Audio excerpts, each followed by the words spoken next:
ஓம் சாய்ராம், ஜெய் சாய்ராம். என் அன்பு குழந்தையே, நீ என்று முதல், எப்போது, எத்தனை வருடமாக, எத்தனை நாட்களாக என்னை சாயி சாயி என்று என்றைக்கு என் பெயரை சொல்ல ஆரம்பித்தீர்களோ அன்றைக்கே உங்களுடைய பாவங்கள் எல்லாமே தொலைந்து விட்டன.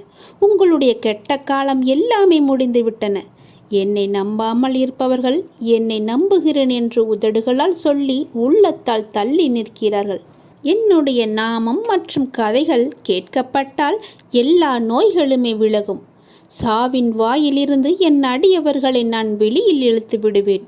ஒருவன் என் வாழ்க்கையையும் செயல்களையும் ஊக்கமுடன் இசையாக பாடுவானாயின் அவனுக்கு முன்னும் பின்னும் எல்லா திக்குகளிலும் நான் சூழ்ந்து இருப்பேன். என் நாமத்தையும் லீலைகளையும் எவராவது இசைப்பானாயின் அவனுக்கு எல்லையற்ற பேரின்பத்தை நல்கி என்றுமே நிலத்திருக்கும் திருப்தியையும் நான் அளிப்பேன். எவர் என்னிடம் பூரண சரணாகதி அடைகின்றாரோ, எவர் என்னை விசுவாசத்துடன் வணங்குகிறாரோ, எவர் என்னை நினைவில் நிறுத்தி நிரந்தரமான தியானத்தில் இருக்கின்றாரோ அவர்கள் விரும்பிய கோரிக்கைகளை எல்லாவற்றையுமே நான் நிவர்த்தி பண்ணி தருவேன். அவருடைய கோரிக்கை நிச்சயமாகவே நிறைவேறும். அதில் எந்த ஒரு சந்தேகமும் இல்லை.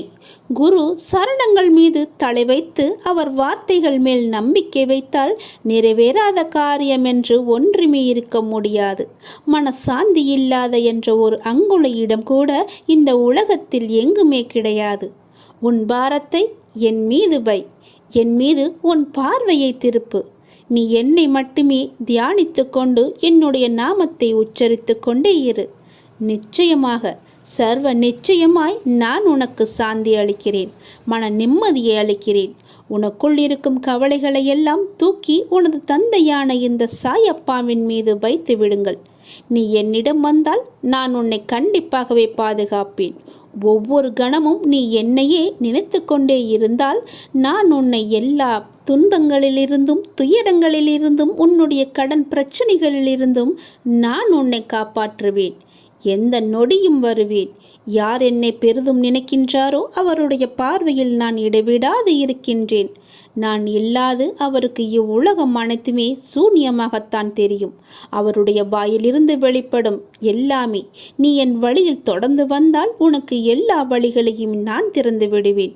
உன் கர்மாவின் பலனாக சிறிது கஷ்டத்தை நீ ஏற்றுக்கொண்டால் உனக்கு வாழ்க்கையில் ஏற்படும் அனைத்து கஷ்டத்தையுமே நான் விலக்கி விடுவேன். என்னுடைய புனித புத்தகத்தை நீ படித்தால் நீ வாழ்வில் பெரும் வெற்றி அடைவாய் என்பது நிச்சயமான உண்மை. இது என் மீது சத்தியம். இதுபோல நீ ஏதாவது ஒன்றை மட்டுமாவது செய்து பார். நீ எனக்கு எப்போதுமே முக்கியம். என் கண்கள் உன் மீதுதான் எப்போதும் இருக்கும். நீ கேட்டதை விட அதிகமாக கொடுக்கப் போகிறேன். நல்லதே நடக்கும். உனக்கு ஒரு விஷயத்தை சொல்கிறேன். நான் உன்னுடன் எப்போதும் இருக்கேன். நீ கவலை இல்லாமல் இரு. எந்த ஆபத்திலிருந்தும் நீ முற்றிலும் காப்பாற்றப்படுவாய் என்பதில் உனக்கு எந்தவித சந்தேகமும் வேண்டாம். ஒவ்வொரு வினாடியும் நான் உன்னுடனே இருக்கிறேன். நீ தனியாக நடக்கிறாய் என்று நீ நினைக்கிறாய். உன் பாதையை என்னால் வடிவமைக்கப்பட்டது. உனக்கு அள்ளி கொடுக்க நான் இருக்கிறேன். உனக்கு தேவையானதை நீ கேள். உனக்கு எது தேவையோ அதை நான் வாரி வழங்குவேன். உனக்கு துயரத்தை தருவது இப்போதைய உனது நிலை அல்ல, உனது தன்னம்பிக்கை குறைந்த தன்மை, அதாவது அவநம்பிக்கை என்பதை தெரிந்து கொள்.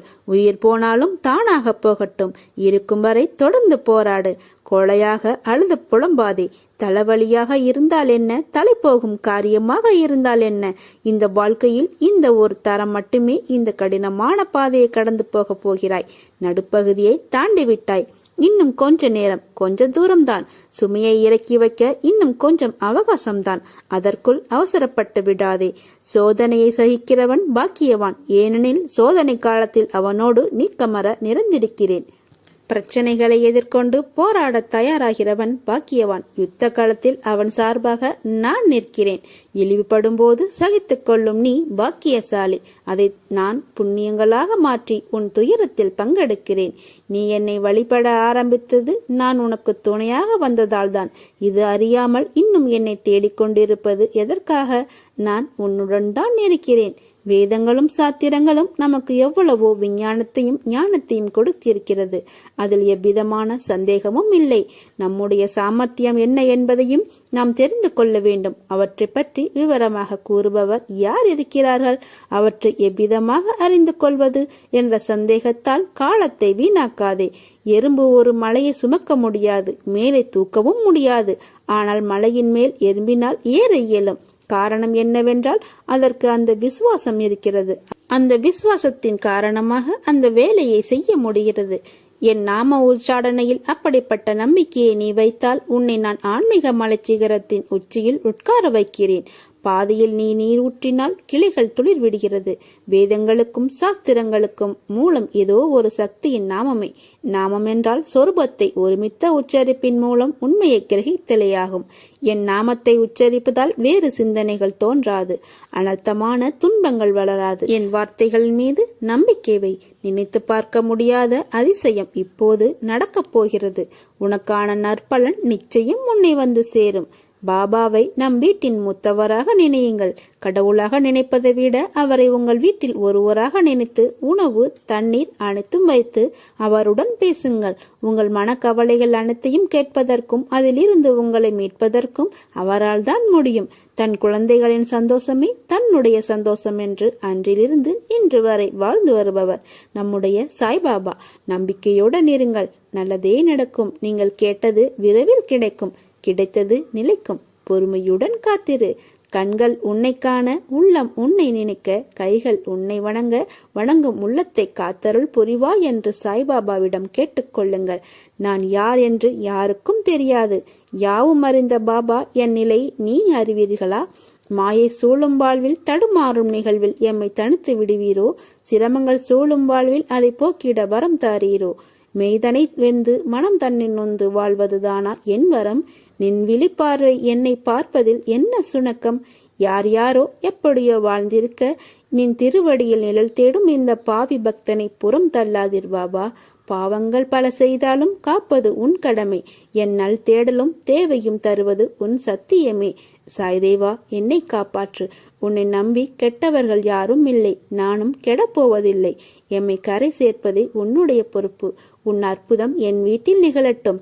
உன்னை கை தொழுதிட்டு கண்டு யாவரும் எம்மை கேலி பேசக்கூடாது. என் தேவை அறிவீர்களாக நீங்கள். என் கரம் தாருங்கள். நான் அழுதது போதும், நான் சிரிக்க வேண்டும். ஆனந்த பாபாவே, ஆனந்தம் வேண்டும். நேர் செய்திடுங்கள், சரி செய்திடுங்கள். இக்கணமே வாழ்வில் இனிப்பை தாருங்கள். என்னை தேற்றிட உமையின்றி யாரும் இல்லை. எம்மை காத்து அருளீர் பாபா என்று இக்கணமே அவரிடம் வேண்டிக் கொள்ளுங்கள். சாய்நாதா, நீங்கள் இல்லை எனில் நாங்கள் இல்லை. நாங்கள் நிற்பதும் நடப்பதும் உண்ணுவதும் உறங்குவதும் சிரிப்பதும் அழுவதும் வெற்றியும் தோல்வியும் இன்றும் நாளையும் எல்லாமே உன்னால்தான். பாபா நமக்கு ஒரு காரியத்தை தாமதப்படுத்தினால் நிச்சயமாக அதில் ஒரு நன்மை இருக்கும் என்பதை நம்புங்கள்.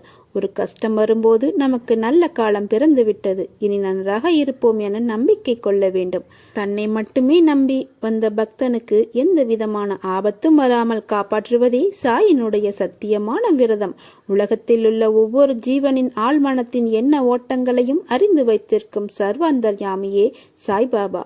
நம்முடைய ஒவ்வொருவரின் கடந்த காலமும் நிகழ்காலமும் எதிர்காலமும் அவருக்கு வெட்ட வெளிச்சமாக உள்ளங்கை நெல்லிக்கனி போல் தெல்ல தெளிவாக தெரியும்.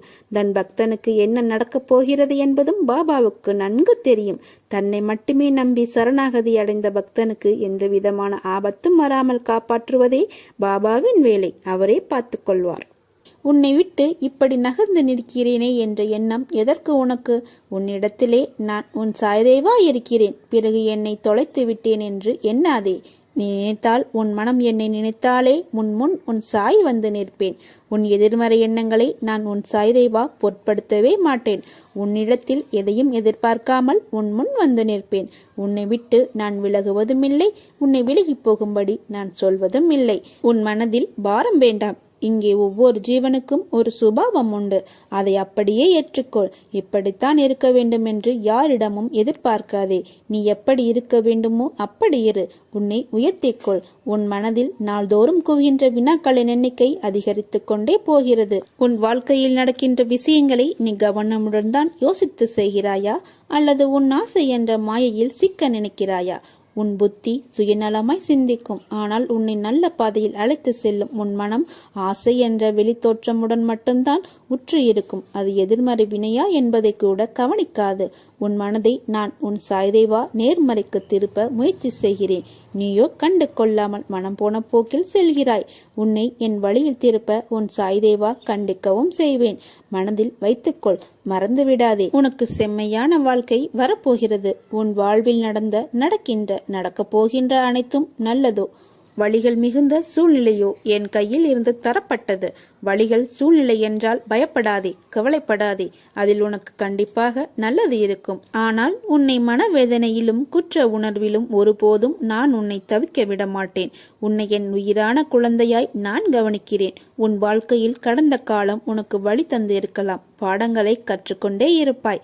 ஆனால் இப்போது அதில் உனக்கு உள்ள குற்ற உணர்வும் அது உன் வாழ்க்கையின் நிம்மதியை பாதிக்குமோ என்ற உன் அச்சுறுத்தலும் என்னை கவலையில் ஆழ்த்தியிருக்கிறது. தவறு செய்வது இயல்பு. தவறு என்பதை விட இது சரிதானா, நமக்கு இது ஒற்று போகுமா என்று யோசிக்காமல் எடுத்த முடிவு இன்று உன்னை இந்த துயரத்தில் ஆழ்த்தியிருக்கிறது. அதனால் வாழ்க்கையில் வெற்றியிடம் உருவாக்கி உள்ளதாய் நினைக்கிறாய். குழம்பாதே. உனக்கான செம்மையான வாழ்க்கை வரப்போகிறது. அப்போது உன் வாழ்க்கையில் குற்ற உணர்வுகளும் பயமும் இருந்த இடம் தெரியாமல் மறைந்து போகும்.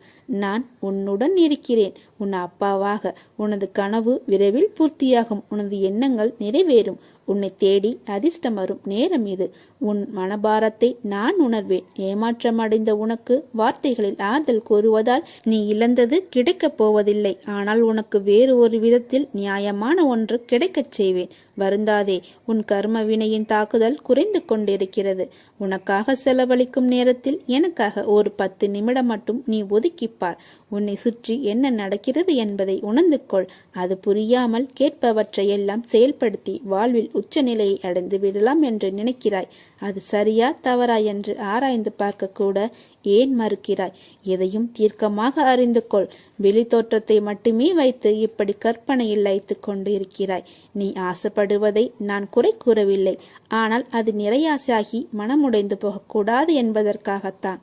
எந்த வேலையும் செய்வதற்கு முன் நிதானத்தோடு யோசித்து செய் என்று கூறுகிறேன். நம்பிக்கையும் பொறுமைதான் உனக்கு நல்லது செய்யும். காலதாமதமாயினும் அது நிச்சயம் நடக்கும். தனத்தையும் தானியத்தையும் வஸ்திரங்களையும் அளிப்பது மட்டும் தட்சிணையாகி விடாது. குருவின் ஆணையை பொறுமை நம்பிக்கை நிறைவேற்றி அவரை சந்தோஷப்படுத்துவதும் தட்சிணையே. இந்த வியாழனின் உன் கஷ்டங்களை துரத்தியடிக்க நான் உன் வீட்டிற்கு உள்ளே வரலாமா? நான் உன்னை பார்ப்பதற்கு உன் வீடு தேடி வந்திருக்கிறேன். என்னை பார்க்க வர முடியவில்லை என்ற ஏக்கம் உன்னில் வேண்டாம். நான் உன்னுடன் தான் இனி இருக்கப் போகிறேன். எல்லோரும் உன்னை விட்டு விலகும்போது நான் உங்கள் வாழ்க்கையில் நுழைவேன். நான் உங்களுடன் இருக்கிறேன். உங்களுடன் யாரும் இல்லாத போது உனக்கு துணையாய் எப்போதும் நான் இருப்பேன். எங்கே போனாலும் கூப்பிடு. உனக்காக நான் ஓடி வருவேன். நீ கேட்பதை உனக்கு தரப்போகிறேன். எதுவாக இருந்தாலும் என்னிடம் சொல்லி செயல்படு. நீ எதை தேடுகிறாயோ அதை நீ பெறுவாய். நல்லதே நடக்கும். நீ கண்ட கனவு நிஜமாகப் போகிறது. உன்னை வெற்றி கிரீடத்தால் அலங்கரிக்கப் போகிறேன். உன் வாழ்வில் எது நடந்தாலும் அதை உன் நன்மைக்காகவே நான் நடத்துவேன் என்பதை மட்டும் நம்பினால் போதும். உன் நம்பிக்கைகளை நிறைவேற்ற நான் இருக்கிறேன். உன் மனம் சக்தி வாய்ந்தது. ஆக்கப்பூர்வமான சிந்தனையால் நேர்மறை எண்ணங்களால் உன் வாழ்க்கை வளம் பெறுகிறது. வழிகாட்டுதலுடன் உன்னுடன் பயணிப்பேன். என் பிள்ளைக்காக உன் எதிர்காலம் சிறப்பாக மாறப்போகிறது. உன் வாழ்க்கை நீ விரும்பியபடி அமையப் போகிறது. மகிழ்ச்சி பெருகப் போகிறது. நடக்கும் முன்னே நல்லதே நடக்கும் என்று நினைத்துக்கொள். நடந்த பின்னே நடந்ததும் நல்லதுக்கே என்று நினைத்துக்கொள். என் ஆசீர்வாதத்தை கவனி. விரைவில் உன் கனவு நினைவாகும். நீ நினைத்தது நடக்கும். வெற்றி கிட்டும். நான் ஏற்கனவே உன்னிடம் சொல்லிவிட்டேன், இதுதான் வாழ்க்கை என்று. அப்படி இருந்தும் நீ அடம்பிடிக்கிறாய். தற்போது இருக்கும் சூழ்நிலை உனக்கு எதிராக இருந்தாலும் அதை உனக்கு சாதகமாக நான் மாற்றுவேன். அதனால் சற்று பொறுமையாக இரு. அனைத்தும் நல்லதாகவே நடக்கும். மனிதர்கள் உனக்கு விரோதமாக பேசின வார்த்தைகளை குறித்து நீ சஞ்சலப்படாத என் தங்கமே. சாயால் ஆசீர்வதிக்கப்பட்ட நம்மை எவராலுமே சபிக்க முடியாது. எந்த ஒரு கெடுதலுமே நினைக்கவும் முடியாது. உன் வாழ்வில் பல நல்ல நல்ல மாற்றங்கள் எல்லாம் நடக்கும். உன் அப்பா நான் துணை இருப்பேன். நீ எதற்காக நீ பயப்பட வேண்டும்? உனக்குள்ளேயே நான் இருந்து கொண்டிருக்கும் போது நீ எதற்காக பயப்படுகிறாய்? நான் என் வாழ்வில் கொண்டு வந்த மாற்றம் மாற்றத்தை உண்டாக்க வேண்டுமென நான் முன்னமே செய்த தீர்மானம்தான் இது. உன்னுடைய வாழ்வில் பல நல்ல மாற்றங்களை ஏற்கனவே தீர்மானித்து விட்டேன். பேசுகிறவர்களுக்கும் பேசப்படும் பொருளாக எனக்கும் இடையில் உள்ள வித்தியாசம் என்னவென நான் அறிந்து வைத்திருப்பதால் பிறரது பேச்சு எனக்கு சிரிப்பி தருகிறது. ஒரு காலத்தில் பெரிய சுமையாக தெரிந்த வாழ்க்கை இன்று சுமையற்ற பஞ்சு போல மாறுவதற்கு என்ன காரணமோ அதை சரியாக பிடித்து கொண்டு விட்டேன். இந்த மாற்றம் என்னை மாற்றுகிறது. இந்த மாற்றம் ஒரு முழுமையை நோக்கி என்னை நடைபோட வைத்து என்னை முழுமையானவன் என நம்ப வைத்திருக்கிறது. எதிரில் இருப்பவர்களை விட நான் உயர்வானவன், தனித்து நிற்பவன் என்ற தைரியத்தை எனக்குள் கொண்டு வந்திருக்கிறது. இது எல்லாம் எப்படி என்ற நோக்கத்தில் நான் பார்த்தால் எனக்கு துணையாக என்னுடைய சாயப்பா எப்பொழுதுமே இருந்து கொண்டிருக்கிறார் என்று நீ சொல்கிறாய் அல்லவா? உனக்கு துணையாக உன் அப்பா என்றுமே இருந்து கொண்டுதானே இருக்கின்றேன். எனக்கென்று எதுவும் தரவில்லை என்று கூறாதே. உங்களுக்கு தெரியாமல் பல ஆபத்துகளிலிருந்து உன்னை பாதுகாத்து கொண்டுதான் இருக்கிறேன். சாயை விட இவ்வுலகில் அதிக அன்பும் அக்கறையும் காட்ட உனக்கு யார் இருக்கிறாள்? எவரையும் நம்பாதே, யாராலுமே முடியாது. உன் மீது முழுமையான அன்பை நான் வைத்திருக்கிறேன். என் அன்பானது பொய்யானது அல்ல. உனக்காக மட்டுமே எனது அன்பு எப்பொழுதும் இருக்கும். இப்பொழுது நான் மிகவும் களைப்பாகவே இருக்கிறேன். உன் வீட்டில் சிறிது நேரம் இளைப்பாறிவிட்டு செல்லலாம் என்று வந்திருக்கிறேன். உன் வீட்டில் நான் சிறிது நேரம் படுத்துக்கொள்ள எனக்கு இடம் கொடுப்பாயா தங்கமே? மிகவுமே களைத்து போயிருக்கிறேன். என் களைப்பை போக்க உன் வீட்டிற்கு நான் இப்பொழுது வந்திருக்கிறேன். உடனே கதவை திறந்து என்னை உள்ளே அழைத்து போ. எனக்கென்று படுப்பதற்கு ஒரு சிறு இடம் கொடு. இனி நான் உன் வீட்டிலேயே தங்கலாம் என்று நினைத்துதான் வந்திருக்கிறேன். நீ எனக்கு இடம் கொடுப்பாயா, இல்லை காலையில் எழுந்து நான் சென்று விடவா? எனக்காக இன்று இரவு மட்டுமாவது எனக்கு தூங்குவதற்கு இடம் கொடு என் தங்கமே. நீயே வந்து என்னை அழைத்தால்தான் நான் உள்ளே வருவேன். என்னை அழைக்க உனக்கு சம்மதமா என்று சொல். பிறகுதான் உன் வீட்டு வாசல் படியில் நான் காலை வைப்பேன். என்ன சொல்கிறாய்? வெகு நேரமாகவே உன் வீட்டு வாசலில்தான் நான் காத்து கொண்டிருக்கிறேன். சீக்கிரம் வந்து என்னை அழ. இல்லை, நான் வேறு வீட்டிற்கு சென்று நான் அங்கு படுத்து உறங்குகிறேன். சாய்பாபாவின் பாதங்களில் விசுவாசம் வைப்பவரையே சாயின் நல்வழியில் நடத்தி கொண்டு போவார். எந்த ஒரு பக்தன் தன் மனதின் அடி ஆழத்தில் இருக்கும் விருப்பத்தை சாயின் பாதங்களில் அன்புடன் நிவேதனம் செய்துவிட்டு பூரண விசுவாசத்துடன் பலனை எதிர்பார்த்து காத்திருக்கிறாரோ அவரை மட்டுமே சாயப்பா நல்ல வழியில் நடத்திச் செல்வார். எவ்வளவு வேதனை, எவ்வளவு துயரங்கள்! இதிலிருந்து நீ மீண்டு வந்திருக்கிறாய். உன்னை நான் கைவிட்டு விடுவேனா என்ன? உன்னை நான் கைவிட மாட்டேன். இனி நடக்கப் போவதை பார்த்து நீ வியக்கப் போகிறாய். தைரியமாக இரு, நீ ஜெயிக்கப் போகிறாய். ஒருவர் தனது இறை பக்தியில் முழுமையும் வலிமையையும் அடைந்த பின்னரே அவருக்கு பக்தியானது முத்திவிட்டது என கூறுவதும் வழக்கம். எனவே முழுமை, அதாவது முதிர்ச்சி அடைந்த நிலையே முக்தி எனப்படும். முதிர்ந்த பழம் உதிர்ந்துவிடும், முதிர்ந்த உயிர் இருந்துவிடும். ஆன்மீக குரு என்பவர் ஒரு வழிகாட்டி. ஒவ்வொரு மதத்தினருக்கும் ஒரு மத குரு நிச்சயம் இருப்பார். அவர் எந்த நிற ஆடையில் வேண்டுமானாலும் இருந்து விட்டு போகட்டும். ஆசை என்பது எல்லோருக்கும் இருக்கத்தான் செய்யும். அது மனிதனின் இயல்புதான். இருந்தாலும் ஆசையை கடந்து செல்ல முடியும். அதனை தான் கிருஷ்ணன் தெளிவாகவே கூறியிருக்கிறார். கடமையை செய், பலனை எதிர்பார்க்காதே என்று. அதன் பொருள் ஆசையை விடுத்து செய்ய வேண்டியவைகளை மாத்திரமே செய்வது, விளைவுகள் குறித்து அக்கறை கொள்ளாதே என்பதாகும். ஆசையை கடந்து செல்வதற்கு மிக முக்கியமானது விழிப்புணர்வு. இதைத்தான் பகவான் கூறுகின்றார். விளக்கினை ஏற்று, இருள் தானாகவே மறைந்துவிடும் என்று. நாம் விழிப்புணர்வு விளக்கினை ஏற்றும்போது நம்முடைய ஆசை என்ற இருள் தானாகவே மறைந்துவிடும்.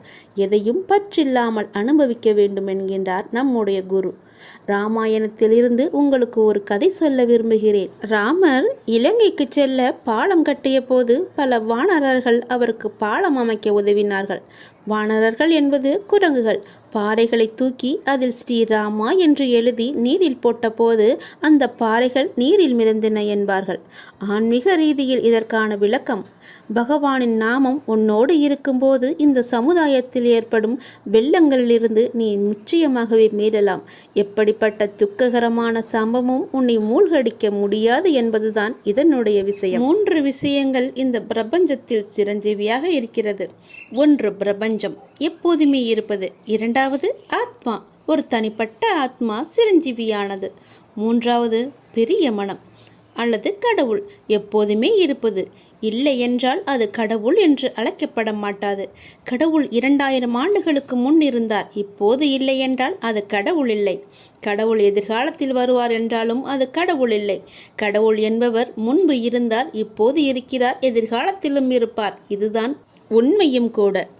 அது எங்கும் எப்போதுமே இருந்து கொண்டே இருப்பது. கடவுள் என்பது ஒரு மனிதர் அல்ல, அதீத சக்தி வாய்ந்தது. அது ஒரு அண்டவெளி என்று கூட கூறலாம். கடவுள் என்பது எங்கும் நீக்கமர நிறைந்திருப்பது. அதை அழிக்கவே முடியாது. அழிக்க முடியாத சக்தி தான் நம்முடைய கடவுள். கடவுள் எங்கும் எப்போதும் இருப்பவர். எனவே அவர் இங்கு எப்போதும் இருந்து கொண்டே இருக்கிறார். அவர் என்னுடையவர். அவர் என்னுள் இருக்கிறார். என்னிடம் இல்லாதவற்றை நிறைவேற்ற அவர் இருந்து கொண்டே இருக்கிறார். அவ்வளவுதான். தியானத்தில் நான் என்ற அகம்பாவம் கரையும் போது அறிவு கரைகிறது. உங்களிடம் உள்ள அறிவு மிக குறைவு என்பது உங்களுக்கு தெரியுமா? எனவே அறிவு கரைய வேண்டும். ஆழ்ந்த உறக்கத்தில் என்ன நடக்கிறது? அறிவு கரைகிறது. அறிவு கரையும் போது நான் என்ற உணர்வும் கரையும் போதுதான் பிறகு என்ன எஞ்சி இருக்கிறதோ அதுவே இருக்கும். அதுதான் நிஜமான உண்மை. அதுதான் சிவா. உலகம் தோன்றிய நாள் முதலே எல்லாம் வல்ல இறைவன், என்னுடைய அப்பன் ஈசன் இருந்து கொண்டே இருக்கிறார். அவரை அழிக்க யாராலும் முடியாது. நம்முடைய இறைவன் நம் கூடவே இருந்து கொண்டே இருக்கிறார். ஒரு யதார்த்தமான உண்மை கசப்பாக இருந்தாலும் உண்மையை வெளிப்படையாக கூறிடுங்க. இதனால் பல கசப்பான பின் நிகழ்வுகளை எளிதாகவே நீங்கள் தகர்த்து வந்துடலாம்.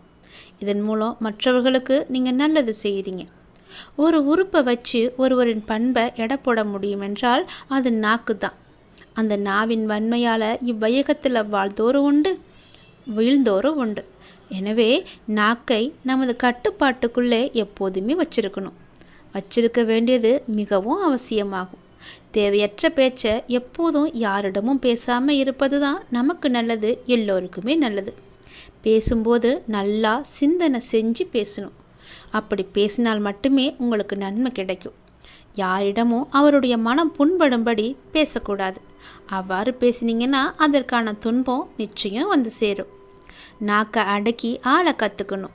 உடலுக்கும் மனதுக்கும் எப்போதுமே அது நல்லதாகவே அமையும். ஒரு பேரரசன் ஒருவனிடம் வலிமை மிக்க யானை ஒன்று இருந்துச்சு. போர்க்களம் செல்லும் போதெல்லாம் அதனுடைய உடல் முழுவதும் வாட்கள் நிறைந்த கவசங்களால் அது மூடப்பட்டிருக்கும். அதன் வாளிலும் இரும்பு குண்டு ஒன்று இணைக்கப்பட்டிருக்கும். போர் சமயங்கள் எல்லாம் அந்த யானையின் துதிக்கையில் அம்பு படாமல் இருக்க துதிக்கையை நன்றாக சுற்றி வச்சுக்கோ அது பழகிப்பாங்க அந்த பாகன். ஒரு நாள் போர்க்களத்தில் அரச யானையை புகுந்து எதிரி படைக்கு பேரழிவை தந்தது. இதன் அங்கங்கள் எல்லாம் பொருத்தப்பட்டிருந்த ஆயுதங்களில் ஒன்று கீழே விழுந்ததும் அதை எடுக்க அதுவரை வளைச்சு வைத்திருந்த தும்பிக்கையை நீட்டியது யானை. இதை கண்ட பாகன் துதிக்கியின் மீது எதிரிகள் ஈட்டியை எறிவதற்குள் விரைவாகவே களத்திலிருந்து அந்த யானையை வெளியேற்ற வேண்டும் என நினைத்தான். அப்படியும் செய்தான். அரண்மனையில் அரசனை சந்திக்க பாகன், அரசே, நேற்றைய போரில் நமது யானை போர்க்களத்தில் சுருட்டி வச்சிருந்த அந்த தனது துதிக்கியை வெளியே நீட்டி விட்டது தெரியுமா? இனி அது போருக்கு பயன்படாது. அதனால் அந்த அரசனும் அந்த யானையை இனி போரில் பயன்படுத்த வேண்டாம் அந்த யானைன்னு சொல்லிட்டாரு. மனிதர்கள் தங்களுடைய நாவை அடக்கும் வரையில் தான் நன்மை அடைவாங்க. எப்போ துதிக்கியை சுருட்டி வைக்கும் வரை அந்த யானைக்கு பாதுகாப்பு இருக்குன்னு எல்லாரும் நினச்சாங்களோ, தேவையில்லாத இடங்களில் துதிக்கியை சுருட்டி வச்சுக்கொள்ளும் யானையை போல அவசியம் நம்மளுடைய நாக்கையும் தேவையான இடத்துல மட்டும்தான் பயன்படுத்தணும். அதுவும் அநாகரிகமாக பயன்படுத்தக்கூடாது. அவசியம் இல்லாத இடங்களில் தங்களது நாவை கட்டுப்படுத்தியே ஆகணும். நாக்கின் நீளம் 3 அங்குலம்தான். ஆனால் அது 6 அடி மனிதனையும் நிச்சயமாக கொண்டுடும் தெரியுமா? வெறுப்பிலும் கோபத்திலும் மகிழ்ச்சியிலும் கூட வார்த்தைகளை அளந்து பேசுங்க. அது நமக்கு திரும்பி வரும்போது எல்லாமே மாறிடும். பொறுமையை விட மேலான தவம் கிடையாது. திருப்தியை விட மேலான இன்பம் கிடையாது. ஒரு இரக்கத்தை விட உயர்ந்த அறமும் கிடையாது. மன்னிச்சலை விட பெரிய ஒரு ஆற்றல் எதுவுமே கிடையாது. தோல்விகள் உங்களை சூழ்ந்தாலும் இருளை விளக்கும் கதிரவன் போல அதனை நீக்கி அடுத்தடுத்த வெற்றி படியில் நீங்கள் காலடி எடுத்து வச்சு பாருங்கள். முடியுமற அல்ல, உங்களுடைய இலக்குனை நீங்கள் அடையுமற. இந்த விடியல் உங்கள் வாழ்விலும் நல் விடியலாக அமையும். முகமலர்ச்சியோடு நம்பிக்கையோடு எழுந்து இந்த புதிய நாளை நீங்கள் துவங்குங்க. உங்கள் நாள் அற்புதமான நாளாக அமைய இந்த சாயப்பாவின் ஆசி உங்களுக்கு எப்போதுமே இருக்கும். சர்வ மங்களத்துடன் உன் இல்லத்தில் இன்று முதல் நான் வாசம் செய்வேன். நிச்சயமாகவே நீ என்னை பார்த்துக்கோ, நல்லபடியாக நான் அவனை பார்த்துக்கிறேன். நீ என்ன எந்த குறையும் இல்லாமல் பார்த்துக்கிறியா? உன்னை தேடி நானே வந்துட்டேன். இனி உன் இல்லத்தில் தான் நான் வசிக்க போகிறேன். உனது இருப்பிடமே எனது இருப்பிடம், உன்னுடைய வீடே என்னுடைய துவாரகமாகி அங்கே தான் நான் இருப்பேன். உனக்கு எல்லாமே நல்லதாக மட்டும்தான் அமையும். நான் அதுக்கு சத்தியமும் செஞ்சு தரேன்.